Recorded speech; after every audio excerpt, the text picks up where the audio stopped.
Salam, hər vaxtınız xeyir. Bugün mən sizə isim mövzusunu izah eləyəcəm. Yeni mövzumuz bizdə isimdir. Baxın, ümumiyyətlə bəzi qeydlər deyilməlidir. Biz indiyə kimi öyrəndik fonetikanı, leksikanı, söz yaradıcılığını, hansı ki morfemika başlığı altında gedir. İndi isə öyrənəcəyimiz bölmə qrammatika bölməsi hesab olunur və qrammatika bölməsində bizi iki xüsusi bölmə, iki xüsusi şöbə qarşılayır. Bunlardan birincisi morfologiyadır, qısaca morfo yazıram. İkincisi isə sintaksisdir, qısaca sintak yazdım. Baxın, morfologiya Yunan sözü olub, morfo tərkib, logos elm, söz mənalarını ifadə edir. Yəni, morfologiya tərkib haqqında elmi əhatə edir. Və morfologiyada biz əsas nitq hissələrini, köməkçi nitq hissələrini öyrənirik. Sintaksis isə Yunan sözü olub, syntaxos sözündən götürülüb. Mənası tərtib birləşmə deməkdir. Burada isə cümlə cübləri, söz birləşmələri haqqında məlumatlar əldə edirik. Yəni, söz birləşmələri, onların dəyişmə formalarıdır, cümlə üzvləridir, tabellik əlaqəsi, tabelsizlik əlaqəsi, bunların hamısı sintaksisin terminidir. Amma öyrəndiyimiz əsas və köməkçi nitq hissələri isə bizdə morfologiyanın terminlərini əhatə edir. Və bizim dilimizdə nəzərə almaq lazımdır ki, 11 dənə nitq hissəsi var. Bunlardan 6-sı əsasdır, 5-i isə köməkçidir. Əsas nitq hissələri isim, sifət, say, əvəzlik, feil, zərf hesab olunur. Köməkçi nitq hissələri qoşma, bağlayıcı, ədat, modal söz və nidadır. Niyə bunları yazmıram, yazaraq göstərmirəm? Çünki sizə göndərdiyim kitabın içərisində hər biri yazılı şəkildə öz əksini tapıb və hər birini ayrı-ayrılıqda keçib izah edəcəyim üçün yazmaq ehtiyacı duymadım. Amma qeyd edirəm, bütün saydığım nüanslar sizə göndərdiyim kitabın içərisində əhatə olunub. Və əsas nitq hissələrindən köməkçi nitq hissələrinin də müəyyən fərqli xüsusiyyətləri var. Əsas nitq hissələri müstəqildir, istənilən cümlə üzvü olur, leksik mənası var, amma köməkçi nitq hissələri ancaq qrammatik mənası var. Biz buna köməkçi nitq hissələrini keçəndə xüsusilə toxunacağıq və heç vaxt cümlə üzvü olmur. Yəni, mən hər hansı bir köməkçi nitq hissəsini mübtəda, xəbər, tamamlıq, təyin deyə təhlil edə bilmərəm. Onun elə bir funksiyası yoxdur. Bizdə ilkin nitq hissəsi isim hesab olunur. İsim bizdə kim, nə, hara sualına cavab verir və bizdə əşyanı bildirir. İsim bərabərdir əşya. İsim ancaq əşyanın adını bildirir.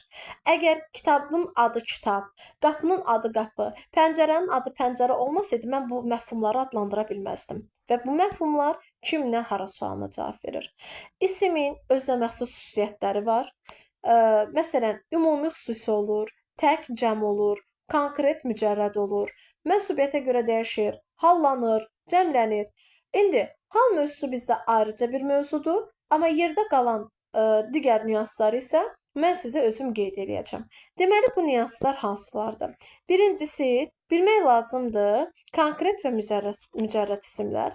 Bunlar rahat anlayışlardır. Konkret anlayışlar o anlayışlardır ki, siz bunu əllə, belə deyək də, toxuna bilirsiniz, gözlə görə bilirsiniz, təsəvvürünü yarada bilirsiniz.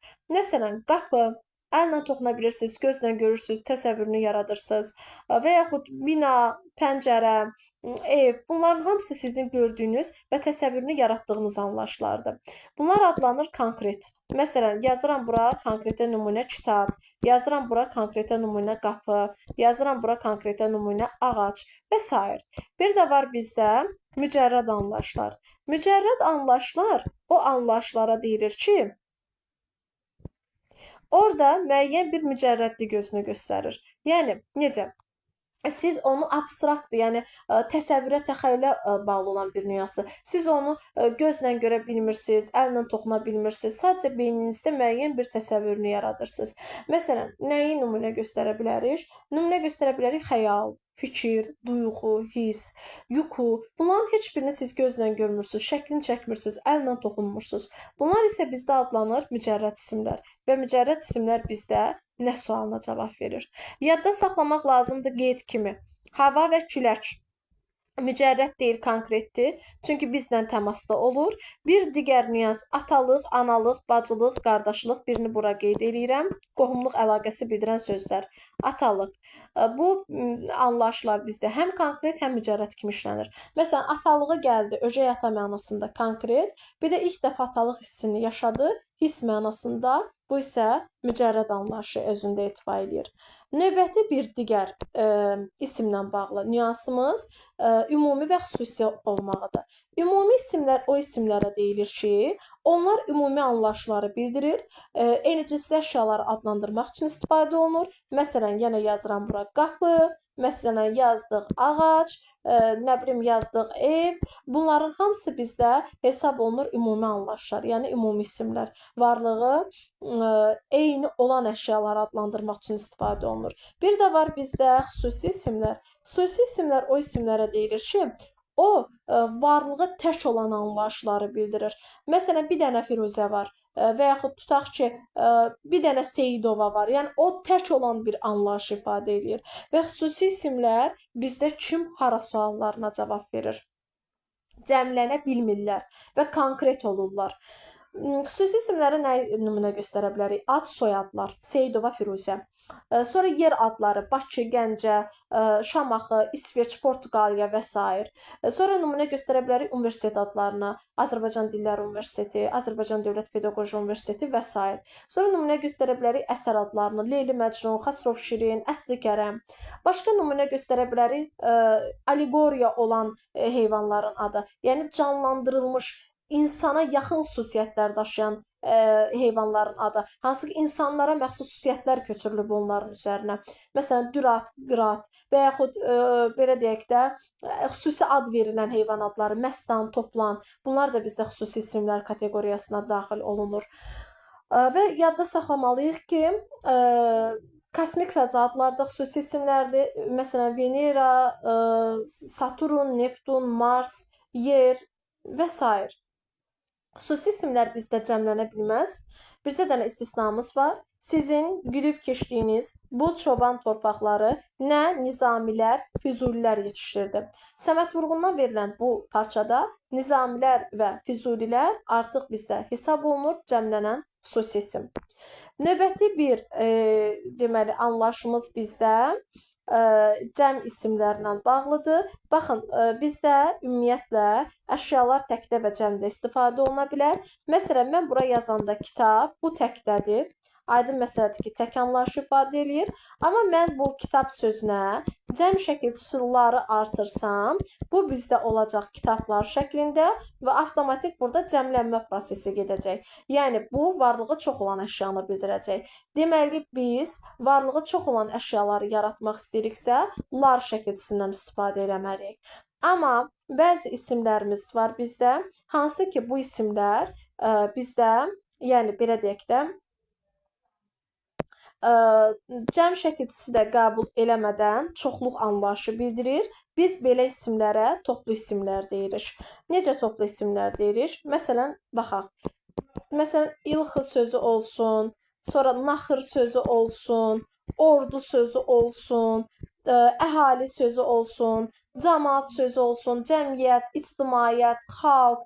Bunların hamısı bizdə toplu isimlər hesab olunur və bu toplu isimlər leksik mənasına görə cəm anlayışı bildirsə də, qrammatik mənasına görə təkdədir. Bunlar qrammatik mənasına görə cəmdə işlənə bilmək üçün həmin sözlərin üzərinə lar şəkilçisi də əlavə edə bilərəm. Məsələn, ilxılar, naxırlar, ordular. Amma mən əhali sözünə lar əlavə edə bilmərəm. Olmaz. Bizdə əhali, cəmiyyət, əhali və cəmaət sözləri ümumiyyətlə cəmlənə bilməyən sözlərdir. Yəni, cəm şəkilçisi götürə bilməyən toplu isimlər hesab olunur. Bu bizim toplu cəm isimləri haqqında məlumatımız idi. Sonra növbəti bir nüans bizdə deməli, ismin mənsubiyyətə görə dəyişməyidir. İsmin mənsubiyyətə görə dəyişməyi nədir? Baxın, mənsubiyyət, mənsubluq, aidlik anlayışı yaradır və müəyyən şəxslər üzrə dəyişir. Məsələn, mən qeyd edirəm ki, kitabım, bir-bir dəyişirəm. Mənim kitabım, I şəkilçisidir. Sənin kitabın, onun kitabı. Bunu xətləyirik. Bizim kitabımız, sizin kitabınız, onların kitabları. İndi burada nüans nədir? Baxın, mənsubiyyət şəkilçisi bayaq da dediyim kimi mənsubliq, aidlik bildirir. Kitabım sözündə birinci şəxsin təki, yəni mənim şəxs sonluğu, mən əvəzinin şəxs sonluğu ımdır. İkinci şəxsin təki, bunlar tək anlayışları yaradandır.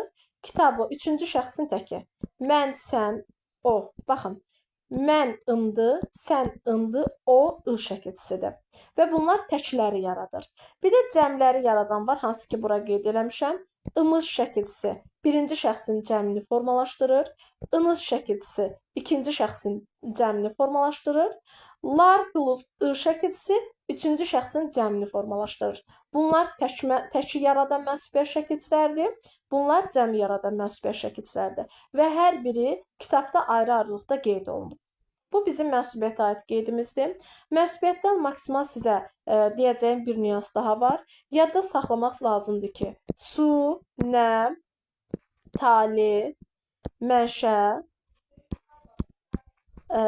mənafi, mövqe tipli sözlər, bu tipli sözlər mənsubiyyətə görə dəyişəndə Y bitişdirici samitini qəbul edir. Məsələn, suyumuz. Baxın, su sözün kökü Y samiti bitişdiricidir. Imız isə birinci şəxsin cəminin mənsubiyyət şəkilçisi hesab olunur. Mənsubiyyət şəkilçisi haqqında deyəcəyimiz nüanslar bu qədərdir. Əlavə edə biləcəyimiz başqa heç nə yoxdur. Bir də müəyyən nüanslar var. Məsələn, bədən üzvləri. Ağıl, alın, çiyin, müdür, üfüq, sonra taxıl, nağıl, sonra qəbir, qədir, eyib, sətir. Bu tipli sözlərdə cəm və mənsubiyyət şəkilçisi götürəndə müəyyən dəyişmələr özünü göstərir. Birincisi, bədən üzvləri ilə bağlı dəyişmələri mən burada əks elətdirəcəm. Bədən üzvləri ilə bağlı dəyişmələr nə deməkdir? Baxın, bədən üzvlərimiz milli sözlərimizdir və bu milli sözlərimizə biz mənsubiyyətlə başlanan şəkilçi artıranda söz kökündəki ikinci sait düşür. Bədən üzvlərimiz hansılardır? Ağıl, alın, çiyin, burun, oğul, qarın, ovuc, könül. Burada istisna olan bircə dənə oğul, könül sözləridir. Yerdə qalan sözlər bədən üzvləridir. Bu sözlərə bunların hər biri milli sözlərimizdir. Mənsubiyyət şəkilçisi, amma saitlə başlanan mənsubiyyət şəkilçisi. Baxın, burada xüsusi ilə qeyd edirəm ki, bu saitlə başlamalıdır. Saitlə başlanan mənsubiyyət şəkilçisi artıranda kökdəki ikinci sait düşür. Məsələn, mən yazıram bura çiyin sözünü. Bu sözə artırıram im şəkilçisini. Çiyinim demək istəyirəm. Bu yazılanda belə yazılır. Çiyinim şəklində.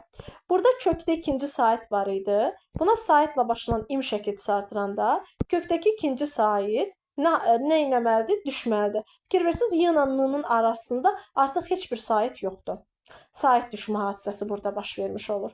Bu yalnız mənsubiyyət şəkilçisi artıranda özünü göstərir. Bir də bir qrup sözlərimiz var ki, həmin sözlərə saitlə başlanan həm hal şəkilçisi, həm də mənsubiyyət şəkilçisi artıranda kökdə ikinci sait düşür. Məsələn, qəbir, qədir, eyib, sinif, şəkil tipli sözlər bu qəbirdən olan sözlərdir. Məsələn, yazacağım bura nəyi? Sinif sözünü yadda saxlamaq lazımdır ki, bu sözlərə mənsubiyyət və hal şəkilçisi artıranda düşmə hadisəsi olur. Amma hər ikisi də saitlə başlamalıdır. Konkret qaydamızdır. Sinif sözü normalda görürsünüz N-nın F-nın arasında iki dənə belə deyək, N-F, iki samitin arasında İ saiti yerləşib. İndi buna artırıram sinif im şəkilçisini. Baxın, bu belə yazılacaq. Sinfim şəklində yazılacaq. İm burada mənsubiyyət şəkilçisidir. N-la F arasındakı ikinci sait düşürüb. Və yaxud mən bu sözə artıracağım, sinif sözünə artıracağım in yəli çal şəkilçisi. Baxın, bu şəkildə yazılacaq. Sinfin şəklində yazılacaq. N-la F arasındakı ikinci sait düşmüş olacaq. Bu da bizdə söz kökündəki ikinci saytın düşməsi hadisəsidir və yadda saxlamaq lazımdır ki, nağıl, taxıl, müdür, hüq tipli sözlərdə heç bir düşmə hadisəsi baş vermir. Yəni söz necə yazılıbsa, həmin qaydada da qalmalıdır. Bir də ən son olaraq xəbərlik şəkilçiləri haqqında məlumat vermək istəyirəm. Xəbərlik şəkilçilərdə bizdə müəyyən bir işin, prosesin kim tərəfindən necə yerinə yetirildiyini qeyd eləyir. Bunlara da nümunə yazacağam. Məsələn, tutaq ki, yazıram şagirdəm. Mən şagirdəm. Birinci şəxsin şəxs sonluğu. Sən şagirdsən. İkinci şəxsin şəxs sonluğu, təkinin şəxs sonluğu. Burada hal-hazırda yazdığım təklərdir. O şagirddir. Üçüncü şəxsin təkinin şəxs sonluğudur. İndi cəmi qeyd edirəm. Biz şagirdik. Birinci şəxsin cəminin şəxs sonluğu. Siz şagirdsiniz. İkinci şəxsin cəminin şəxs sonluğu. Onlar şagirddirlər. Şagirddirlər. Bunlar isə dır pluslar üçüncü şəxsin cəminin şəkilçisidir. Şəxs sonluğu hesab olunur bunlar. İşin, prosesin kim tərəfindən yerinə yetirildiyi vurğulanır. Buraya yazdığım bütün qeydlər sizə göndərdiyim kitabın içərisində yerləşdirilib. Sadəcə mən bir Word sənədi yaradaraq sizə izah eləmək istədim. Çünki daha aydın nümunələrlə yazaraq göstərmək istədim. Bütün nüanslar dediyim kimi sizə göndərdiyim PDF-in içərisində qeyd olunub. Artıq sizə nə aydın olmasa, WhatsApp qrupunda və yaxud dərsdə soruşa bilərsiniz.